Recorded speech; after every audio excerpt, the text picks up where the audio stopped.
Olá, o programa Gente que Fala está começando a partir de agora, aqui pela 365, a sua rádio de todos os dias, com as imagens da UTV, a TV da internet, as nossas redes sociais também no ar, tudo ligadinho a partir de agora. Tem o Instagram, tem o Facebook, o que você preferir, o nosso canal no YouTube também para você acompanhar a gente e as retransmissões a partir das 5 da tarde pela TV Aberta São Paulo, é canal por assinatura, na sua operadora de TV preferida, e mais tarde, às 10 da noite, pela Rádio Cultura AM 990, de Dois Córregos, no Centro-Oeste Paulista. Fica aqui, então, o nosso convite. A partir de agora, pela próxima hora, a gente quer você com a gente, participando. Curta, comente, compartilhe a transmissão do programa Gente que Fala aí nas suas redes, nas suas plataformas digitais. Interaja também pelo nosso WhatsApp. É bem bacana a sua participação, fazendo perguntas aos nossos entrevistados de hoje. 973350038, 973350038. Hoje é quinta-feira, né, pessoal? E o nosso espaço aqui sempre para o Gente do MPD que Fala. Parceria nossa com o movimento do Ministério Público Democrático. E vamos conhecer agora os nossos convidados, as nossas convidadas de hoje aqui da bancada. Eu sou Mauro Friesman e apresento o doutor Roberto Liviano, procurador de Justiça, escritor, professor, palestrante e presidente do Instituto Não Aceito Corrupção. Tudo bem, doutor Roberto Liviano? Muito obrigado pela presença, obrigado por colaborar sempre com a gente. Uma alegria estar aqui com você, Mauro, com as nossas amigas Cristine, Rebeca, Vanessa, aliás, o escritório Portanova e Geller, Viduto e Geller Portanova, que sempre nos apoia aqui para realizarmos esse programa. É uma grande honra, uma grande alegria estarmos aqui neste debate. E você que está nos acompanhando aqui, sempre fiel, no Gente do MPD que Fala. É uma alegria, um prazer, uma honra estar com você hoje neste debate. Que tenhamos uma boa discussão e vamos em frente. E a doutora Vanessa Viduto, ela é advogada previdenciária, sócia do escritório Geller e Viduto, e ela é integrante também da Comissão de Direito Previdenciário da OAB São Paulo. Doutora Vanessa, muito bem-vinda aqui mais uma vez com a gente. Tudo bem? Obrigado sempre por colaborar. Tudo bem, Mauro? Como vai? Como vão ouvintes do programa MPD? Cumprimento também a todos os participantes e agradeço mais uma vez o convite do Dr. Roberto Liviano. Também na nossa bancada, do Gente do MPD que Fala de hoje, doutora Cristine Santini, consultora jurídica e árbitra, desembargadora aposentada do Tribunal de Justiça do Estado de São Paulo. Tudo bem, doutora Cristine? Bem-vinda mais uma vez. Tudo bem, Mauro? Um prazer enorme estar com todos aqui novamente, estar com uma bancada tão qualificada. Espero que nós tenhamos um excelente programa. E também com a gente a doutora Rebeca Robert, a advogada, sócia da Arantes Robert, Sociedade de Advogados, tem sede em São Paulo, em Tel Aviv, em Israel e também em Lisboa, Portugal. Tudo bem, doutora Rebeca? Bem-vinda aqui com a gente. Bom dia a todas e todos, bom dia aos nossos amigos que aqui estão, aos nossos ouvintes, ao Mauro Friesman, que sempre conduz muito bem esse programa, que de longa data eu já não sou só participante, mas também sou ouvinte. Eu agradeço a oportunidade, agradeço ao Ministério Público Democrático, faço na pessoa do doutor Roberto Liviano, procurador de Justiça, que permite que a gente venha a essa bancada, escuta temas relevantes e sempre uma bancada diversificada, com opiniões aqui relevantes. Agradeço a minha participação. Obrigado pelas palavras, doutora Rebeca Robert. Obrigado sempre pelo carinho, pela dedicação aqui com a gente, seja como participante, como no dia de hoje, ou também na audiência, acompanhando sempre os nossos debates. Vamos seguir aqui com o nosso primeiro tema deste Gente do MPD que Fala, sempre às quintas-feiras, parceria nossa com o movimento do Ministério Público Democrático.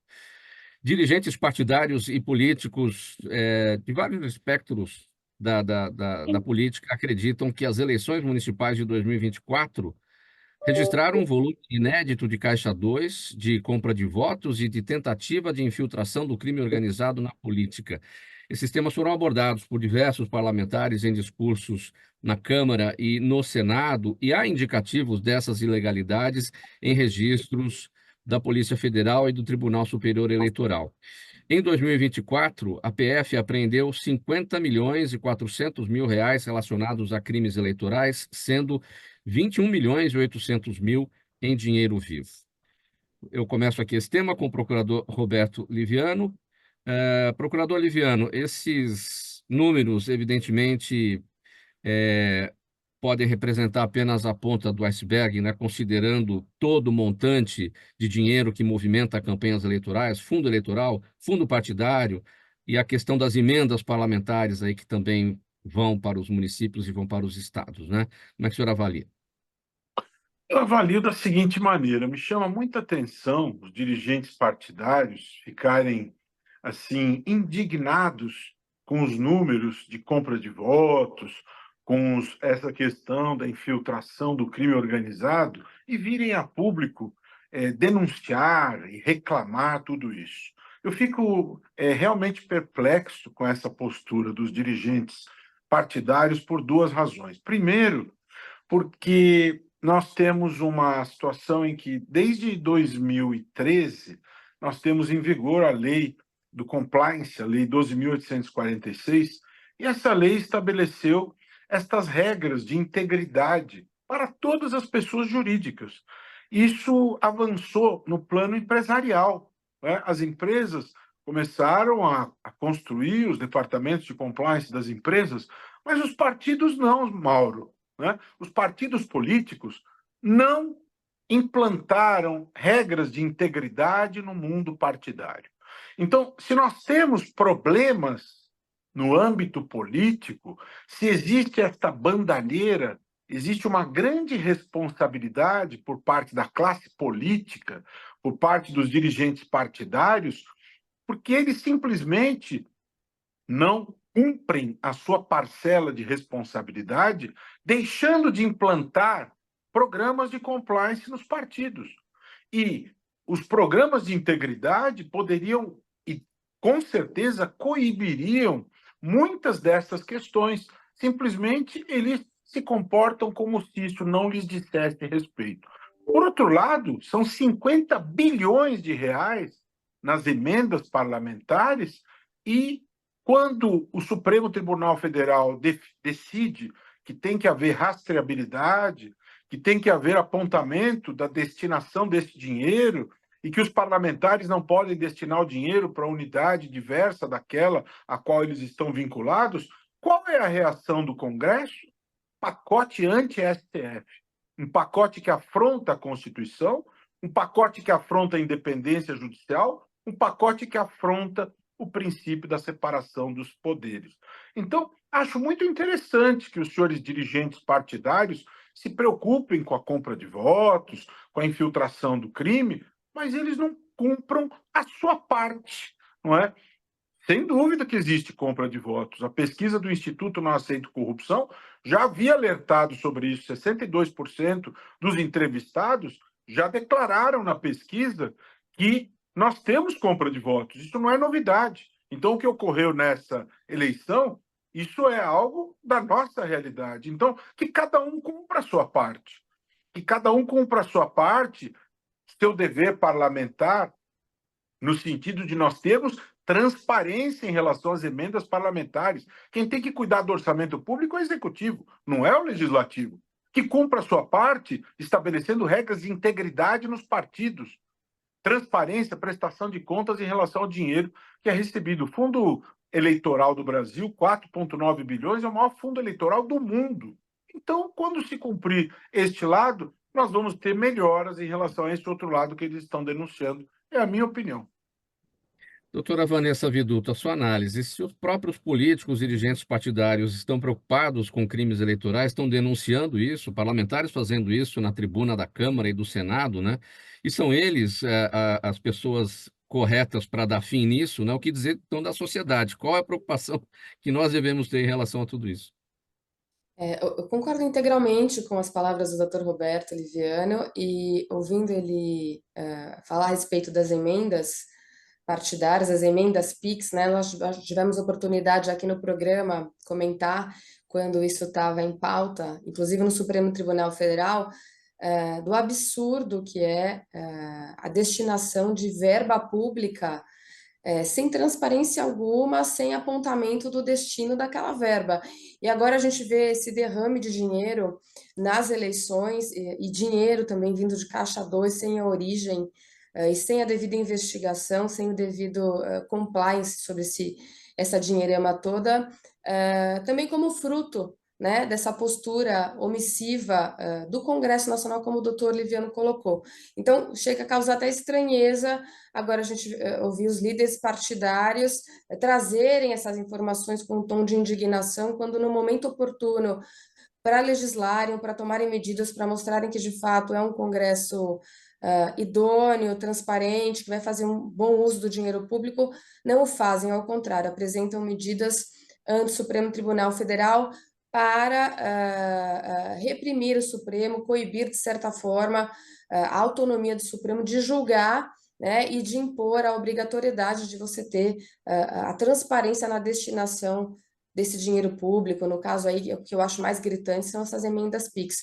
E o que me chama a atenção também nessa matéria que nós tivemos a oportunidade de ver na Folha de São Paulo é o envolvimento de facções criminosas nas eleições, nos partidos, seja nas candidaturas a vereador, a vice-prefeito e até prefeito. Isso é extremamente assustador e preocupante.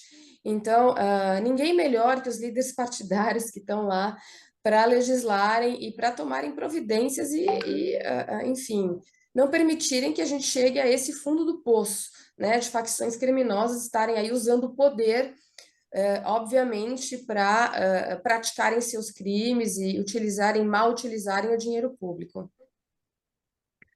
Doutora Cristine Santini, a sua análise sobre esse nosso primeiro tema: políticos, dirigentes de diversos partidos, de lado a lado, da esquerda, da direita, enfim, acreditando nesse aumento aí nos crimes eleitorais em 2024, nessas eleições. Eu acho que eu concordo integralmente com o doutor Liviano quando ele diz que a palavra do momento é transparência. A transparência é absolutamente necessária e a transparência faz com que o público, em geral, e todos os poderes constituídos tenham ciência do dinheiro que está entrando, da origem desse dinheiro, porque não há como se impedir que se faça doações. Mas é importante que as pessoas saibam de onde está vindo essas doações. Quanto à infiltração do crime organizado, isso hoje permeia a sociedade brasileira. O crime organizado está tão organizado que ele está patrocinando, inclusive, educação de participantes, de integrantes do crime organizado, para ingressarem em concursos públicos em grandes postos de comando, tanto no executivo, como no legislativo, como no judiciário. Isso é sabido. É preciso que se combata o crime organizado de uma maneira mais eficiente no Brasil. Nisso, o Ministério Público tem feito um esforço enorme, junto com a Polícia Federal, com as polícias estaduais, e o Judiciário tem que acompanhar esse embate. Mas eu vejo com muita preocupação o crime organizado tomando conta da vida social brasileira. Doutora Rebeca Robert, a sua análise a respeito desse nosso primeiro tema. É chocante, mas, ao mesmo tempo, infelizmente, a gente precisa admitir que não é uma notícia nova. O que me chama a atenção é que, nesse momento, é uma notícia veiculada com uma certa normalidade, me parece. A gente está falando mais a respeito disso, vindo mais à tona essas informações, e a gente trata isso como sendo quase que impossível um político se eleger se ele não se utilizar de compra de votos.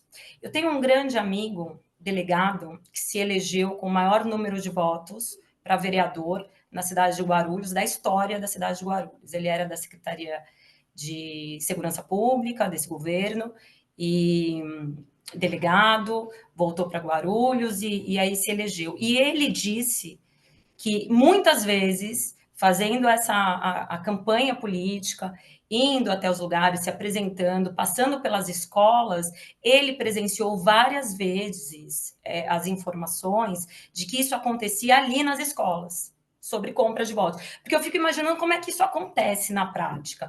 Porque acredito que nós, operadores do direito, a gente tem uma certa dificuldade de entender como isso acontece mesmo na prática. prática, né?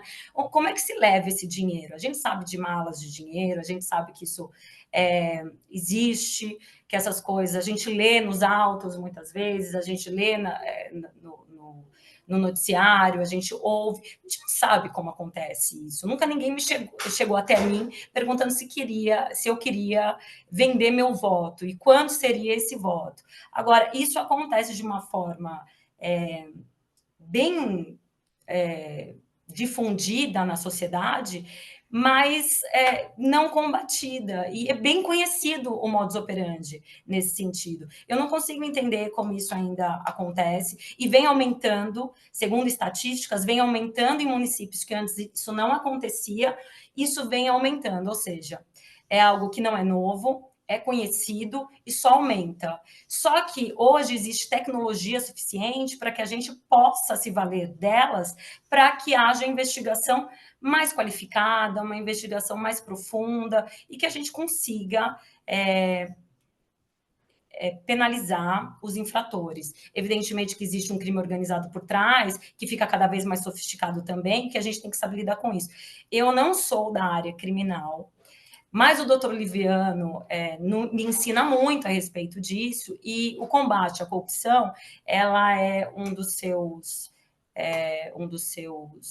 das suas bandeiras e um dos seus esforços, e eu confio ainda e acho que a gente vai evoluir nesse sentido do combate. O doutor Gustavo, ele fala sobre isso também, ele é otimista nesse sentido, ele acha que isso vai diminuir. Eu quero crer nisso também. Muito bem, gente. Programa Gente que Fala, edição de quinta-feira, o Gente do MPD que Fala, parceria nossa com o Movimento do Ministério Público Democrático, aqui pela 365, sua rádio de todos os dias, OTV, TV da internet, redes sociais, YouTube, e com as retransmissões às 5 da tarde pela TV Aberta São Paulo, canal por assinatura na sua operadora de TV preferida, e às 10 da noite pela Rádio Cultura AM 990, de Dois Córregos, no Centro-Oeste paulista.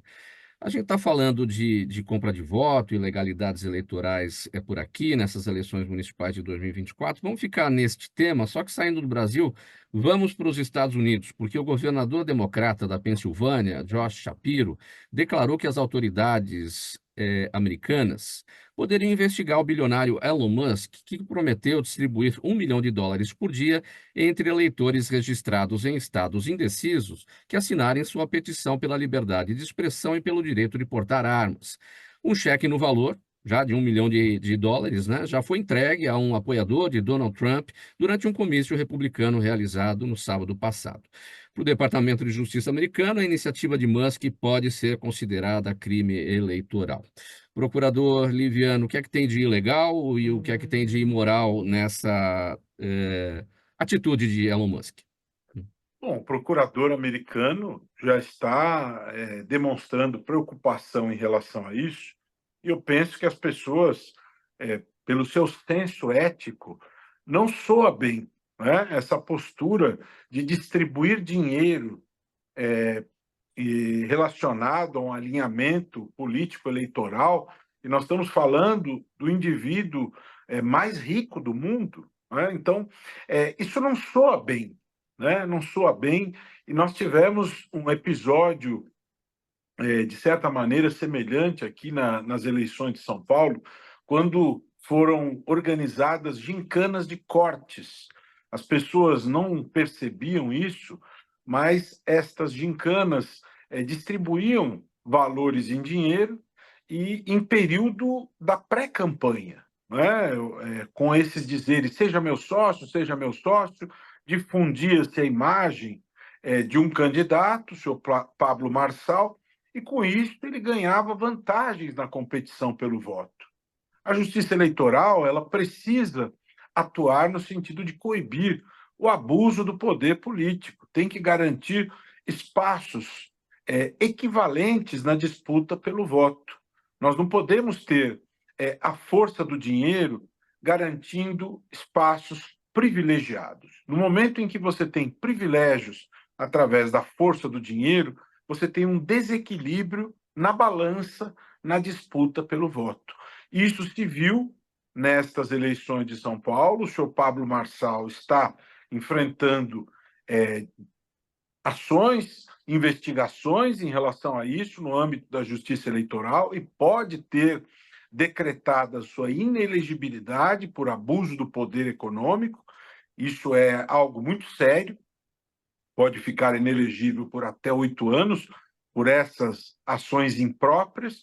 E você vê que no âmbito dos Estados Unidos, situações análogas em que se oferece dinheiro para cadastros, para atividades também relacionadas ao universo econômico, também acontecem. Nós estamos muito próximos aí das eleições dos Estados Unidos e o resultado dessas eleições é muito importante para o Brasil e para o mundo, um mundo globalizado em que o que ocorre nos Estados Unidos acaba impactando no Brasil, no âmbito econômico, no âmbito político.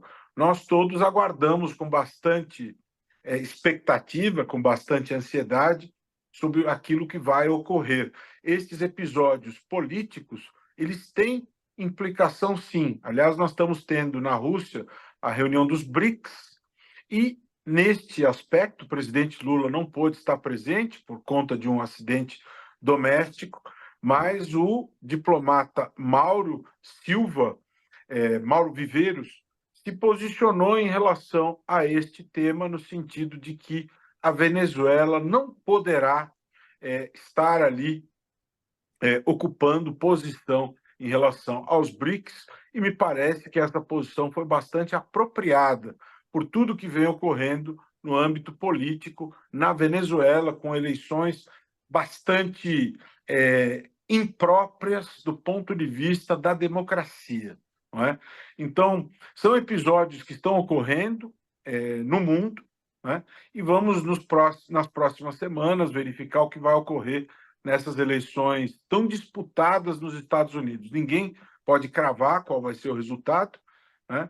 Mas essas disputas, essas questões aí que envolvem dinheiro para a obtenção do voto, isso é bastante complicado do ponto de vista ético. Né? Então, o procurador americano, a meu ver, está corretíssimo no sentido de que se produzam as consequências jurídicas em relação a isso. O senhor Elon Musk, que teve que se render à justiça brasileira, pagar as multas para que o X volte a operar aqui, ele continua aprontando lá nas eleições americanas. O senhor Elon Musk é um indivíduo bastante polêmico, para usar uma palavra eufêmica.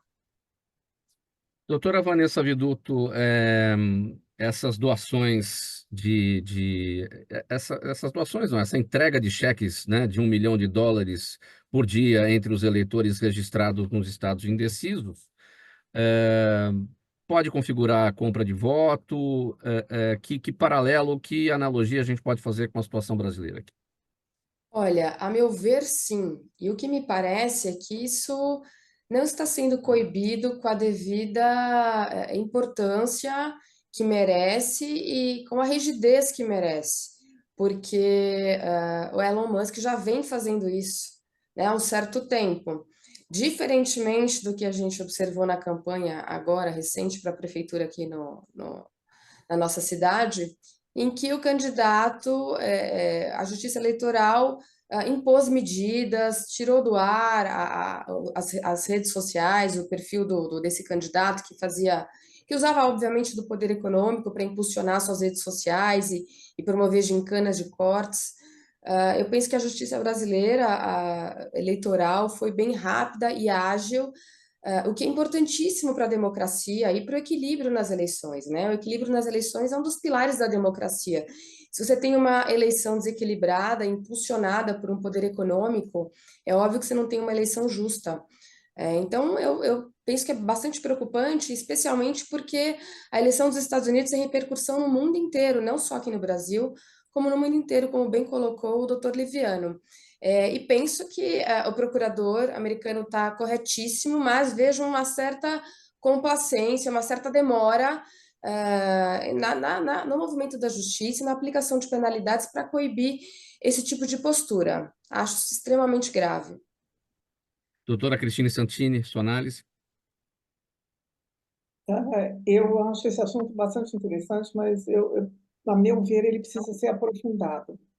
Em primeiro lugar, gostaria de colocar 2 pontos. A colocação do Elon Musk, ele não coloca a obrigatoriedade da pessoa ser republicana para participar do concurso.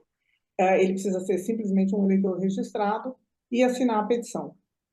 Pode ser, por exemplo, um eleitor democrata. É possível que isso aconteça. Existe uma zona cinzenta? Existe uma zona cinzenta muito grande. Se isso seria uma interferência no registro para se fazer a votação, porque nos Estados Unidos é proibido, a lei americana proíbe que se pague alguém para que essa pessoa se registre. Então, o que se poderia considerar é que esse prêmio seria uma maneira de burlar essa regra e fazer com que a pessoa se registrasse. Por outro lado, nós temos que lembrar que na eleição de 2020, por exemplo, o Mark Zuckerberg, que é outro bilionário, talvez na época fosse o mais rico do mundo, ele doou 400 milhões de dólares para uma organização não governamental para ajudar na logística dos votos postais. E, na época, houve uma discussão muito grande se houve fraude ou não nesses votos postais. O Partido Democrata, por exemplo, também na eleição de 2022, ele fez uma doação de 25 milhões de dólares para uma campanha de registro de pessoas votantes, para que as pessoas se registrassem para a votação. Então, o que nós temos que entender é dentro de um aspecto maior. Quando se diz nós temos que coibir todo mundo, não tem que se coibir um lado só. E esse uso econômico, esse poderio econômico, é usado por todos os lados. Então, isso eu acho que ou se regula totalmente, ou é impossível dizer simplesmente este partido está errado ou aquele partido está errado. Não se poderia punir o Partido Democrata pela doação do Mark Zuckerberg, mas é possível punir agora o Partido Republicano pela doação do Elon Musk, que é muito menor do que o do Mark Zuckerberg. Lá eram 400 milhões de dólares. Um outro ponto que eu gostaria de ressaltar é a diferença do pensamento americano com o pensamento brasileiro. No Brasil se pensa a justiça tem que interferir imediatamente para coibir. Nos Estados Unidos, o Departamento de Justiça americano já se manifestou. Ele mandou uma carta para o Elon Musk dizendo, olha, isso que você está fazendo pode ser considerado ilegal. Então, considere que nós estamos verificando se há ilegalidade ou não, mas ele não tomou nenhuma atitude. E também declarou expressamente que não tomará nenhuma atitude, porque entende que se tomar uma atitude, o próprio Departamento de Justiça vai estar interferindo na eleição presidencial. Então, a maneira dos americanos pensarem na interferência do processo eleitoral é totalmente divergente do brasileiro. São diferenças culturais, eles têm uma maneira de lidar com as eleições muito diferente da nossa, mas também eu acho sempre importante que ambos os lados pensem nos prós e contras da posição contrária. É muito difícil dizer eles deveriam interferir, eles estão sendo complacentes. A meu ver, eles estão tendo uma interpretação diferente da interferência no processo eleitoral do que os brasileiros fazem. Elon Musk não define se esse eleitor que vai receber o cheque é republicano ou democrata, mas certamente ele está focado no eleitor republicano, porque ele está falando em assinatura da petição, né, que trata da liberdade de expressão e da liberdade do porte de armas, né? Enfim, e esse é o eleitor que vai votar em Trump, né? Então, dificilmente um democrata vai assinar a petição e concorrer a esse valor, né? Não se sabe. Aí, na verdade, nós ficamos no campo de suposição. E quando nós falamos em crime eleitoral, quando se fala em crime, não é possível ficar no campo da suposição. O crime existe de uma maneira muito fechada, os tipos são muito fechados. Eu, particularmente, entendo que uma abertura de interpretação dos tipos penais cria uma violação à liberdade individual e aos direitos constitucionais, porque um cidadão tem que ter certeza do que é crime para ele saber que aquilo ele não pode fazer. Os tipos abertos são muito complicados. Sim. Doutora Rebeca Roberts, sua análise. Sim. Eu concordo com todos que eu ouvi aqui, porque as notícias sobre a corrida eleitoral estadunidense, tal qual no Brasil, revelam para mim um momento de crise ética declarada. Sim. Tanto a respeito da distribuição de dinheiro, como a respeito do discurso político. Discurso político velho, que já não há dúvida sobre inspiração fascista, não há dúvida quanto a isso, de que temos que tornar os Estados Unidos grande de novo. É um discurso de inspiração fascista, nazista também. Há pouco tempo atrás era vergonhoso qualquer similaridade a respeito disso. Ser comparado com Hitler era suficiente para acabar com a disputa eleitoral. Agora estamos diante de notícias como essa que reverberam em outros países e na sociedade cada dia mais em crise moral e ética. Portanto, esse fato, se não é crime, ele é imoral, deve ser discutido e coibido. Lembrando que existe uma promessa pelo candidato Donald Trump de que, se eleito, Elon Musk fará parte do governo. Então, existe um interesse direto de Elon Musk nessa corrida eleitoral e na vitória de Donald Trump. Então, não é uma distribuição de dinheiro sem favorecimento pessoal, já que, se uma vez eleito, ele também estará no governo. Próximo tema, o programa Gente que Fala de quinta-feira é o Gente do MPD que Fala, parceria nossa com o Movimento do Ministério Público Democrático. Uma pesquisa realizada pelo Poder Data apontou que para 75% dos brasileiros existe racismo no Brasil, mas apenas 33% admitem que tem preconceito contra negros. A pesquisa foi feita por meio de ligações telefônicas e foram cruzados dados de duas perguntas feitas aos pesquisados. Primeiro, se o entrevistado achava que havia preconceito contra negros no Brasil. E depois, se o próprio entrevistado se considerava uma pessoa racista. Doutora Vanessa Viduto, o que esses dados nos revelam? 75% dos brasileiros acreditam que existe racismo no Brasil, porém 33% deles admitem que tem preconceito contra negros. Olha, bom, em primeiro lugar, que 75% admitem que existe preconceito contra negro já é um avanço, né? Porque eu acho que já é um passo a você começar a repensar e entender melhor essa sociedade, esse racismo estrutural que está enraizado e que a gente, se parar para prestar atenção, vê que existe no cotidiano, no dia a dia de todo mundo. Mais 35% admitem, quer dizer, as pessoas acham que de fato o racismo existe, mas elas não se acham racistas. E isso me fez lembrar um livro que eu li. Eu falo livrinho porque é um livrinho curto e rápido, mas muito interessante, uma leitura gostosa que você faz num dia. Eu até peguei ele de volta aqui, de Jamila Ribeiro, chama Pequeno Manual Antirracista. E ela diz exatamente isso, que um dos pontos importantes para que a gente mude essa sociedade estruturalmente racista é a gente começar a admitir que o racismo está internalizado na gente. E você começar a perceber no seu dia a dia como é que esse racismo acontece, como é que esse racismo estrutural faz parte da nossa vida. Então, a gente pode parar para pensar no nosso ambiente de trabalho, né, no meu escritório de advocacia, quantas pessoas negras fazem parte lá do meu time, da minha equipe? Quantas pessoas negras a gente costuma ver em produções culturais, ou até em posições mais elevadas, a própria doutora Cristine, que foi juíza, desembargadora, quantos juízes negros, né, nós estamos acostumados a ver num país que a maioria é negra. Então é óbvio que a gente vive sim num país racista, que esse racismo é um racismo estrutural, que vem de um contexto histórico, né, inegável, de escravização, de falta de acesso à educação, de impossibilidade de falta de acesso a bens dos próprios negros, de se incluírem na sociedade, e ele está aí até hoje.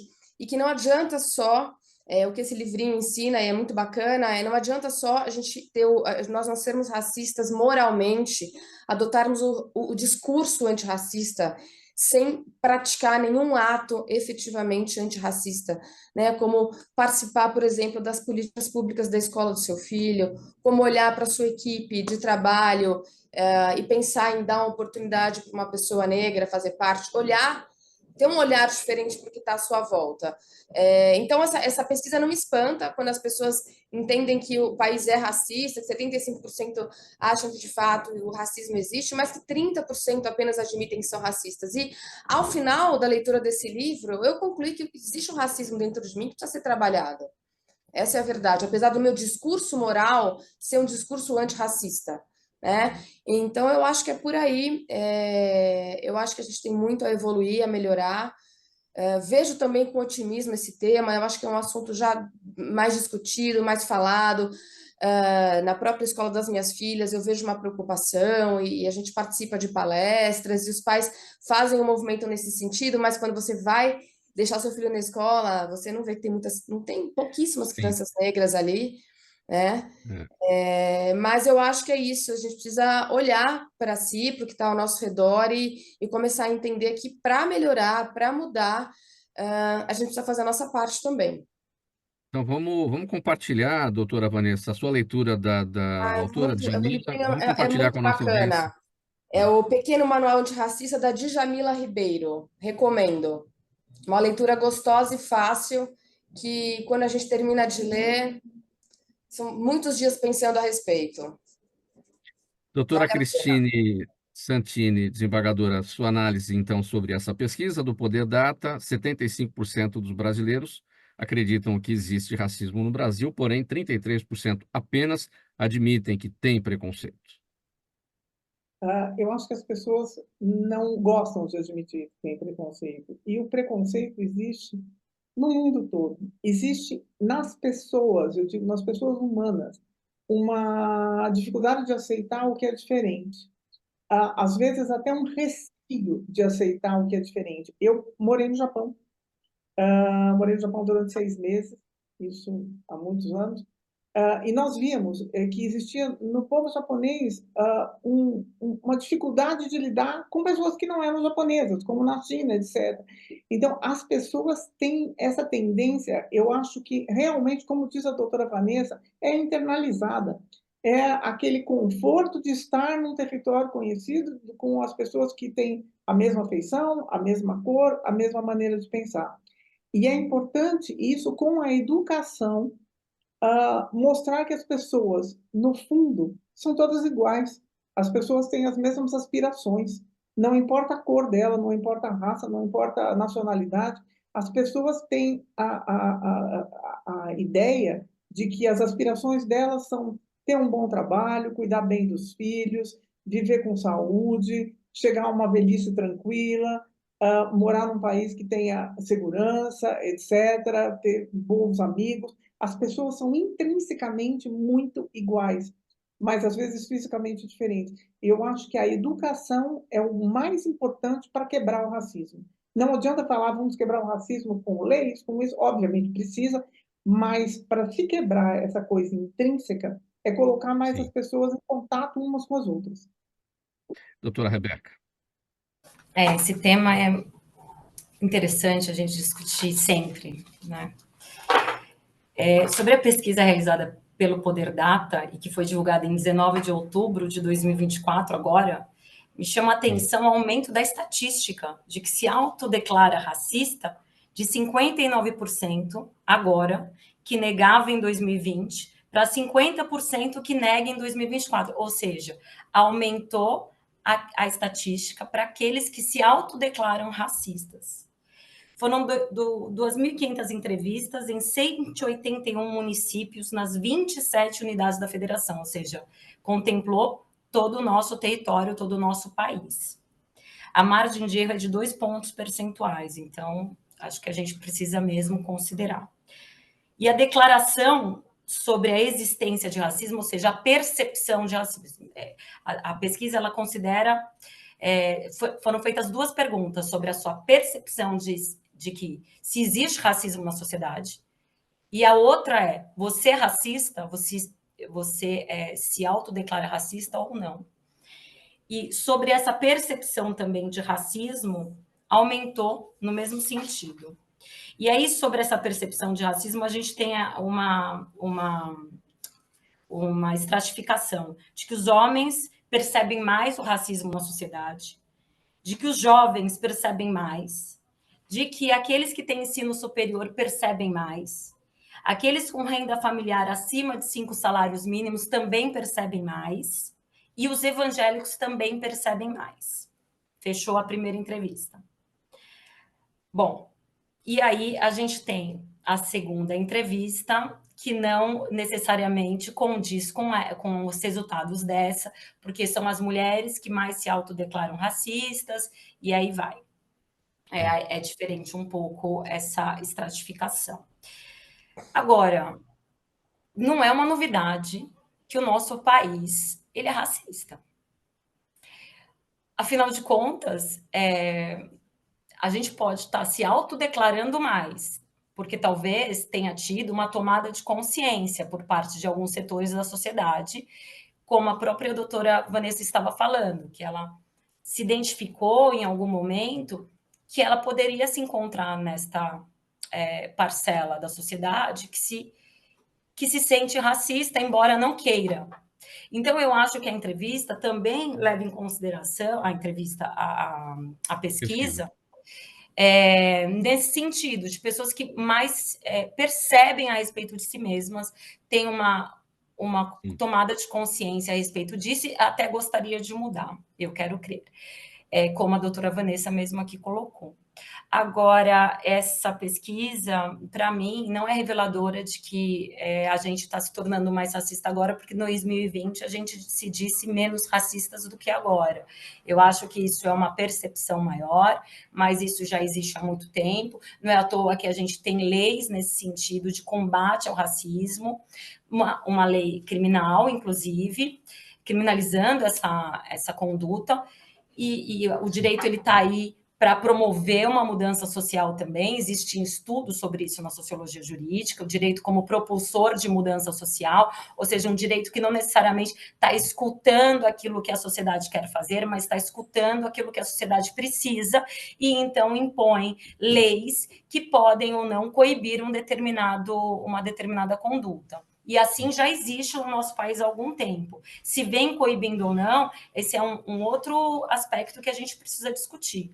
Agora, que isso já existe há muito tempo, existe. Agora, a doutora Cristine falou uma coisa também que eu acho importante destacar, que é a diferença social, que talvez seja a maior questão, e não a questão da cor da pele em si.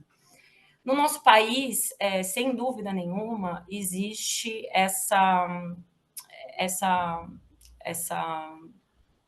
esse dado muito claro. Diferente da experiência da doutora Vanessa, na escola da minha filha tem negros, assim como tem chineses, tem outras etnias. É uma escola internacional, então a gente vê pessoas de várias origens diferentes. Agora, tem filhos jogadores de futebol de outros países, tem filhos jogadores de futebol do Brasil, e a gente vê essas pessoas convivendo e sem nenhum preconceito, sem nenhum, absolutamente. Existe uma diversidade étnica nessas escolas internacionais. Portanto, eu acho que o problema maior, ele é social mesmo, ele é social. Para finalizar, tem um grande amigo meu com quem eu também converso, político. Ele é mulato, o pai é negro, a mãe é branca, e ele, evidentemente, para a nossa sociedade, ele é negro, né? Para os países africanos, ele não seria. Quem já foi no African Day em Brasília sabe disso, assim. É completamente diferente o africano negro do brasileiro negro. É outra coisa. Isso, a gente teria que ter uma outra pauta também para falar, como a doutora Cristina colocou aqui, sobre a percepção dela no Japão. Os brancos na África também sofrem preconceito. Então, assim, essa questão do racismo é algo que não é só com relação à cor da pele. Mas ele diz uma coisa, ele fala assim, Rebequinha, se você chegar com um determinado carro num restaurante, eles vão abrir a porta para você, independentemente da cor da pele. Se você tem dinheiro para comer em determinado e para consumir, você vai ter as portas abertas, independente da cor da pele. Ou seja, o problema não é a cor da pele. O problema aqui no Brasil é social, e isso muitas vezes está relacionado a um problema histórico nosso de empobrecimento dessa camada da sociedade mais negra. Procurador Liviano, sua análise a respeito deste tema, uma pesquisa do Poder Data a respeito da percepção dos brasileiros sobre o racismo. Bom, eu acho que a questão da educação, como a Cristine falou, é fundamental. A educação é um ponto crucial em relação a isso, em primeiro lugar. Em segundo lugar, quando se diz na pesquisa que mais de 70% avaliam que entendem que existe o racismo, já é um avanço. Pelo menos não há um negacionismo em relação à existência do racismo. Já é uma conquista. Agora, quando mais de 30% não reconhecem que são racistas, é um contraste aí, né? Mais de 70% reconhecem que existe, no entanto, apenas 30% reconhecem que são. Então, não há um negacionismo quanto à existência, mas há um negacionismo no sentido de admitir que são racistas. Então, você vê aí um certo contraste na avaliação das pessoas. Agora, nós temos alguns episódios que são chocantes em relação a fatos que têm ocorrido e que são muito sintomáticos. Nós tivemos um debate nacional em relação à anistia dos partidos. Havia dois grupos importantes envolvidos nesse debate, as mulheres e os negros, né? Nós tivemos as ações afirmativas aí para garantir direitos das mulheres e direitos dos negros. Ao longo dos tempos, se consolidou a cota, o espaço político para as mulheres e para os negros. Eu fiz parte de um grupo que esteve em Brasília lutando para reverter essa anistia criminosa que se quis conceder aos partidos políticos por violar as cotas para as mulheres e para os negros. Fruto dessa resistência, nós conseguimos reverter esta anistia no que diz respeito às mulheres. Isso foi revertido. No entanto, em relação aos negros, nós não conseguimos, né? Isso é muito sintomático, né? Por quê? Porque, em relação aos negros, essa questão é considerada menos relevante. É uma evidência de que o racismo ele está existente, ele paira em várias questões. Nas agendas, a agenda da mulher, a força da agenda da mulher acabou prevalecendo e nós conseguimos salvar o espaço político para as mulheres, mas em relação aos negros, nós não conseguimos. Tivemos um caso recente gravíssimo em que um jovem negro, gay, pobre, no Colégio Bandeirantes, sofreu bullying. E este jovem se suicidou, porque ele foi excluído dentro do Colégio Bandeirantes. Negro, pobre e gay, não é?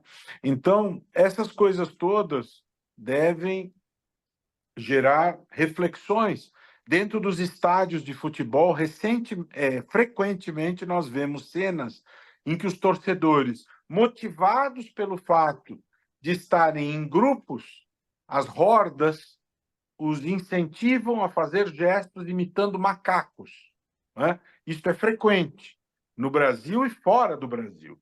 Então, a influência da multidão estimula as pessoas a imitarem macacos, frequentemente num apelo racista. Isso ainda ocorre de uma maneira naturalizada.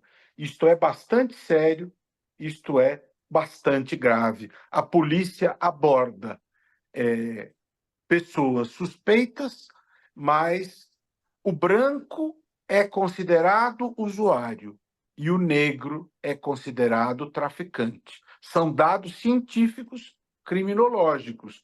Esses recortes mostram que, infelizmente, o racismo está presente no nosso cotidiano. Vamos seguir, gente. Programa Gente que Fala, edição de quinta-feira. O Gente do MPD que Fala, parceria nossa com o movimento do Ministério Público Democrático. Doutora Vanessa Viduto vai ajudar a gente a entender agora o seguinte assunto, o assunto previdenciário. O Supremo Tribunal Federal vai decidir se a contribuição previdenciária em atraso, ou seja, aquela que foi paga após a reforma da Previdência de 2019, pode ser contabilizada para tempo de aposentadoria, o tempo mínimo de aposentadoria. tem um recurso extraordinário que foi apresentado pelo INSS questionando a decisão da Justiça Federal que concedeu o direito à aposentadoria a uma mulher que, apesar de ter trabalhado antes da reforma, pagou a contribuição referente depois, né? A Justiça entendeu que esse recolhimento posterior não altera o tempo de serviço do segurado. Só que o INSS alega que a contribuição paga em atraso, ou seja, por essa mulher que trabalhou antes e pagou depois da reforma, não poderia ser usada para atender à regra de transição estabelecida pela reforma de 2019. É polêmico, não é, doutora Vanessa? Porque Olha, o valor foi pago, só não foi pago no momento em que o INSS está alegando que deveria ser pago.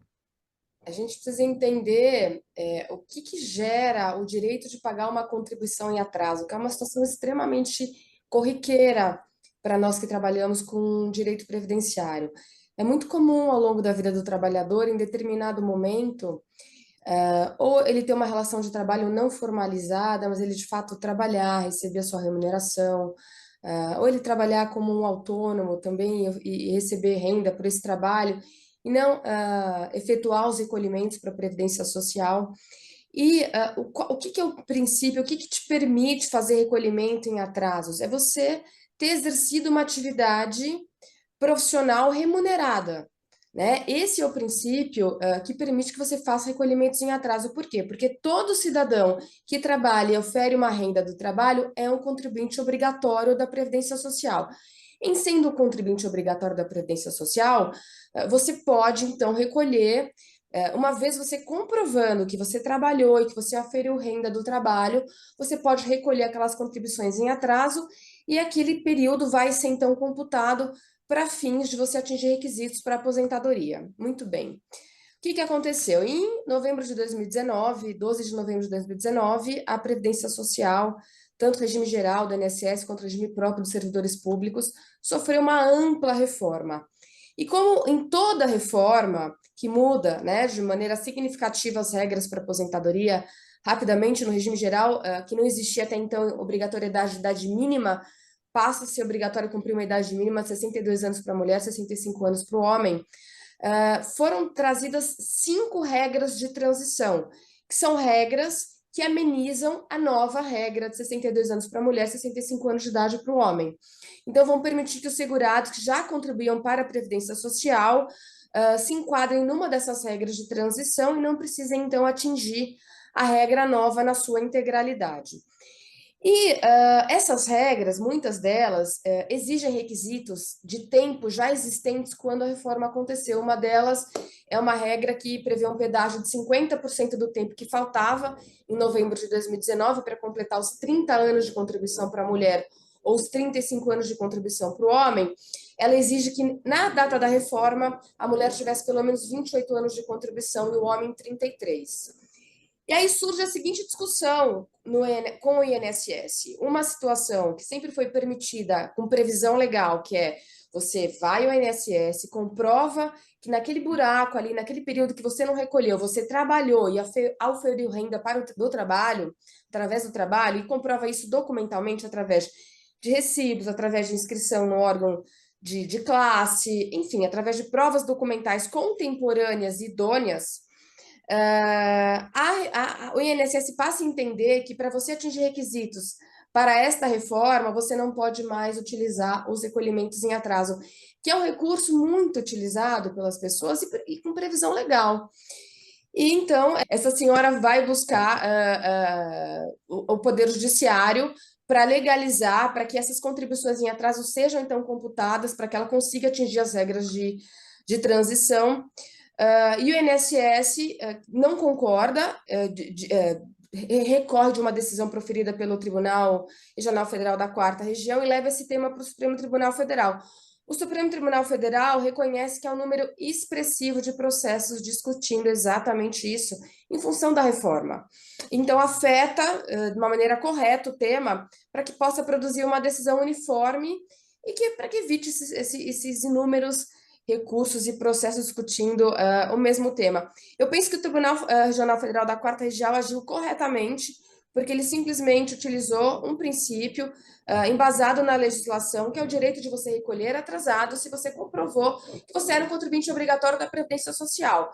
E o que o TRF diz? Que não importa se você recolheu antes ou pós a reforma, fato é que você era um contribuinte obrigatório, comprovou que trabalhou, comprovou que teve remuneração, então aquele tempo, uma vez indenizado, tem que ser computado, seja lá para qual fim for, inclusive fins de atingir as regras de transição da reforma. Então, a gente aguarda que essa decisão, que esse acórdão que vai ser proferido pelo plenário virtual do Supremo Tribunal Federal, confirme o que já foi decidido, a meu ver, corretamente, com base na legislação, pelo TRF da 4ª Região. Gente, não temos tempo para mais nada. Tínhamos aqui um último assunto para a nossa análise as perguntas aqui da audiência, mas o nosso tempo já se esgotou. Só vou pedir aqui as despedidas em 10 segundos aqui no máximo para cada um de vocês. Doutora Vanessa, 10 segundos. Agradeço a todos, foi um grande prazer, aprendi bastante no programa e até um próximo programa. Um abraço. Procurador Liviano. Obrigado, Vanessa, obrigado, Rebeca, Cristine, Mauro e a todos e todas que estiveram aqui conosco. Um forte abraço, até a próxima. Doutora Cristine. Um abraço, Mauro, muito obrigado. Um prazer estar com você novamente. Um prazer estar com o Roberto, com a doutora Rebeca, com a doutora Vanessa. Que estejamos juntos numa próxima. Doutora Rebeca. Foi um prazer participar de hoje do programa, na presença de ilustres convidados, eu aqui entre eles, e principalmente do meu grande amigo, o Dr. Roberto Liviano, de quem eu sinto saudades. Infelizmente, agora o programa é online, mas gostaria muito de revê-lo em breve, pessoalmente, assim como gostaria de conhecê-las também pessoalmente. Um grande abraço. Obrigado a todos. Dr. Roberto Liviano, procurador de Justiça, escritor, professor, palestrante, presidente do Instituto Não Aceito Corrupção. Doutora Vanessa Viduto, advogada previdenciária, sócia do escritório Geller e Viduto, integrante da Comissão de Direito Previdenciário da OAB São Paulo.